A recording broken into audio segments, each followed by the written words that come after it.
Pernah nggak sih kalian ada di posisi atau punya pengalaman dengan yang namanya low maintenance friendship?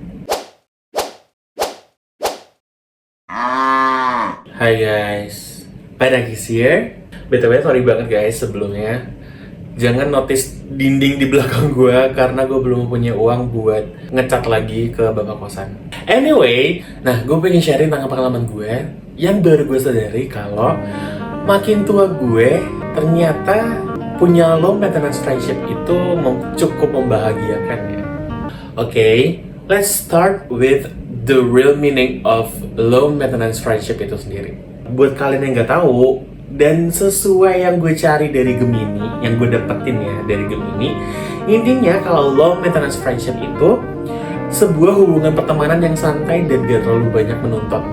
And ini gue temuin di salah satu temen gue yang sekarang, namanya Firza, yang ini. Nah, kenapa bisa kayak gitu? Ada 3 alasannya. Yang pertama, satu nih ya, gue sama dia sama-sama tinggal di Jabodetabek. Dia Depok, gue Jakarta. Ya tinggal naik KRL bisa gitu ya kan. Kita berdua kerja di industri yang sama, tapi dalam setahun aja tuh kita bisa dihitung jari mainnya berapa kali. Bahkan gue aja perlu booking jadwalnya dia dari Desember 2025 buat main di Januari 2026. Karena dianya introvert juga sih, jadi kayak ya udahlah ya. Kalau kata gue sih, emang imersif, emang tertentu sendiri ya, misalnya kayak pakai tiket sendiri gitu. Benar, jadi lo harus beli lagi 35.000 buat yang imersif. Tapi bisa nggak? Bisa, tapi nggak bisa sekarang, udah habis pasti. Oh, udah habis? Soal nah, kesalahan ada di gue sih yang nggak bisa dia. Kenapa? Hari Selasa lo ngajakin, masa besok kayak Selasa, Rabu, Kamis, Jumat tuh kalau nggak kerja kita nggak kesini hari ini. Masanya lo udah gajian? Gue belum. 2, enaknya tuh kalau main sama low maintenance friendship, walaupun kita jarang ketemuan banget ya, tapi kalau misalnya sekalinya main, bisa ngabisin waktu dalam seharian. Ini pantesannya guys, alasan kenapa Indonesia tuh sering berantem karena negeri yang dilahirkan oleh api. Dan sukanya tuh kayak nyari masalah. Nyari masalah. Dan kan kita kemerdekaannya 17 Agustus, Leo, capek banget emang. Awal udah Api, ya, udah Leo, capek banget sayang, betul. Ini aku. itu saya Kerbau aku. Oh, itu kerbau. Bukan badak ya. Kerbau, baik. Kenapa tuh, Bang? Indonesia itu tuh pada dasarnya tanahnya itu tuh basah dan lembab. Jadi makanya banyak tulang-tulang itu tuh yang udah kerendam duluan, udah hilang, udah vanish gitu. Oh, berarti kalau misalnya emang tanah di Indonesia tuh basah dan lembab, harusnya kan ditanami tanaman ya, bukan thank you. 3, ada aja idenya buat ngabisin waktu bareng. Kayak kemarin, kita mutusin buat main ke Munas atau Museum Nasional, dan pulangnya kita planning buat ngopi di coffee shop yang cukup sepi buat book day. Kita jadwalin buat bawa buku masing-masing. Kita baca buku tersebut di cafe yang kita pilih. Terus nanti kalau kita udah selesai atau salah satu dari kita udah selesai, kita bakal nge-review buku tersebut. Flashback. Nah, ini kalau manusia purba pertama, terus lu apa? 2025 evolusi. Ini sapi. Ini capi. Keren banget, bagus banget. Aku suka. Jadi kayak lagi di rumah sendiri. Ya, rumah sendiri, amin ya Allah. Ya gitu sih, sekalinya main itu kita langsung update kehidupan masing-masing, panjang kali lebar semuanya, dan lanjut kegiatan yang udah kita janjiin tersebut. Ini kelihatannya emang receh, simple, dan old school banget. Tapi it can brings me joy and I can recharge my energy. Meanwhile,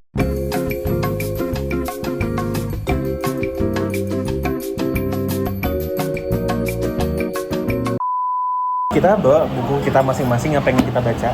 Kalau gua, bukunya Terelie yang seri ke-10 dari serialnya Bumi, ini si Putih, dan gua udah lama pengen ngelanjutin dan baru sampai episode 31. Belum selesai, tapi kalau dia, coba jelasin. Udah bawa buku Ronggeng Duku Paru. Apa? Ronggeng apa? Ronggeng Duku Paru. Bukan duku atas ya? Kalau itu korporat. Kalau itu perumpamaan korporat jatuhnya. Ini Tuku Parung. Tuku Parung itu tuh suatu desa lah gitu. Oke.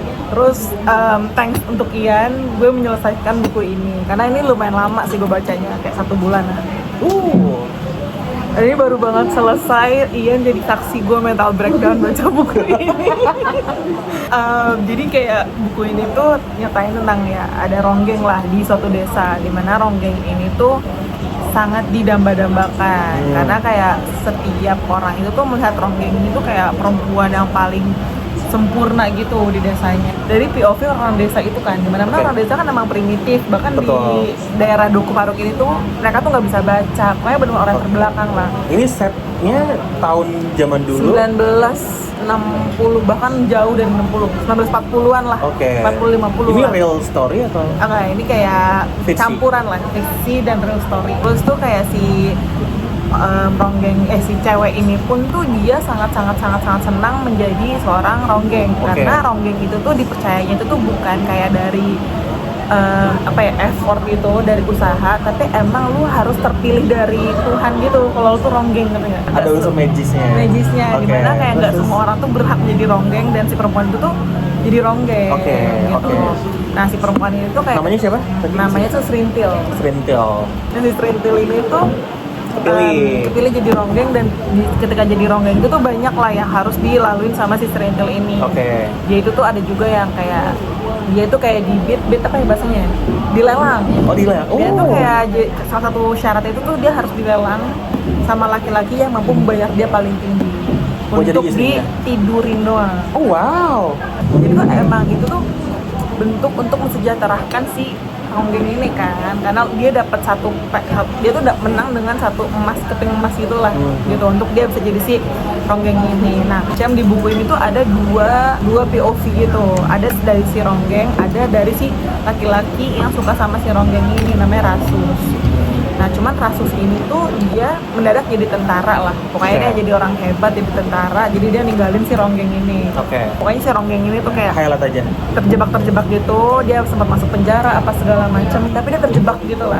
Oke, dijebak atau terjebak? Terjebak. Oh, Karena terjebak. makanya kenapa gue bilang ini kayak ada semacam based on true story, karena dia itu tuh terjebak di 1965, dimana tuh Kayaknya, oke, ada lah pokoknya. terjebak gitu lah. Ketika udah keluar dari penjara, dia ini tuh menjadi perempuan yang berusaha semaksimal mungkin untuk gak mau terikat pada ronggeng lagi. Jadi dia tuh pengen punya kekuatan untuk berhak pada dirinya sendiri. Dia tuh menolak semua laki-laki, gak mau ditidurin lagi, apa segala macam. Dia pengen jadi a baby. Buku ini tuh kayak mungkin di halaman 400-an di sini nih sama semua lah isinya. Tapi di akhir sini kayak Tapi sempat ada kasus yang kayak ada Oke. banget. Berarti memang bener-bener pure semua kasus tuh ada di situ. Ada di sini. Cuman di sekitar 30-40 halaman terakhir ini baru mental breakdown-nya di sini. Jadi Oke. makanya tadi gue baca halaman yang setipis ini, tapi mental breakdown-nya ada banget. Jadi kayak plot twist tuh di sini semua. Nah, cuman di akhir bukunya ini tuh intinya adalah kayak ada plot twist banget yang Oke. nggak bisa gue jelasin, karena ini menurut gue kayak kalau gue ceritain lo akan skip 400 halaman. Oke. Di akhir tuh nggak akan apa ya, segong itu kalau lu nggak baca 400 halaman Bener, itu. karena 400 halaman itu nge-build up karakter si Serintil ini kan. Yang gue belum nebak ya. Gue belum nebak ya. Si siapa cowoknya? Rasus. Rasu. Balik nyelamatin Serintil, terus nikahin Serintil. Enggak. It's way dari situ. Plot twist-nya kalau lu levelin dari 1 sampai 10. Levelnya 9. Karena menurut gue dari semua Wih, buku keren. yang pernah gue baca, ini plot twistnya tuh yang paling kayak gitu. Jadi makanya gue nggak mau ngasih tau, tapi pokoknya Serintil yang kita tahu dari halaman 1 sampai 400 itu berubah, bukan menjadi Serintil yang kita bayangin di sini. Oh, dia ini tobat. Jadi ini ibu-ibu syarif. Bukan. Dia menemukan dirinya sendiri yang baru. Enggak, malah dia hilang dengan diri-dirinya.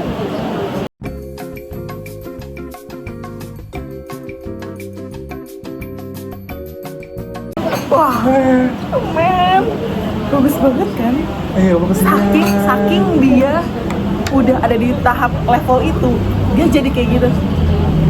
Mau sama Gila, itu gue gak bakal siap sih. Karena gue aja, kalau lo tau film Ini filmnya dirilis tahun 2000. Judulnya Malena. Oh tahu gue yang Malena main- orang itu kan. Hah?